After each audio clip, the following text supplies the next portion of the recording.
Здорово, комрады! Снова я с вами, комрад Ас.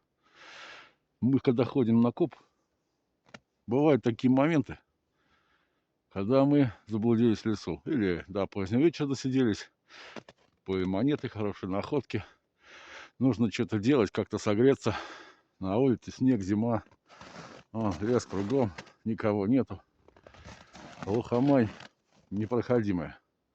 Что делать? Надо как-то выходить из ситуации. Что мы делаем? Нам нужно развести костер. Спички у нас есть, но все кругом сырое. В этом случае мы сделаем такой вот костер. Вот такой костер, видите, да?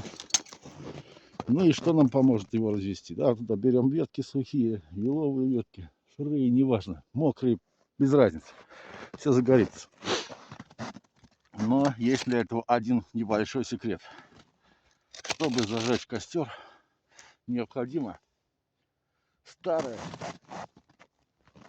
походная перчатка, комрадовская. Когда комрадовская перчатка — это самый лучший розжиг костров в зимнее время. Вот смотрите, берем эту перчатку, ложим куда-нибудь, вот сюда. Ну что делать? Жалко, конечно. Ну да. Ну что? Потом берем спички. Спички должны быть всегда у вас. Берем спички, достаточно одной спички, чтобы наш костер загорелся. Комрадовская перчатка. Ну вот, видите?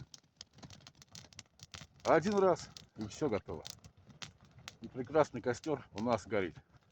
Комрадовская перчатка, запомните, берите сюда с собой, не пожалеете, и вы выживете в любую трудную моментную ситуацию в лесу.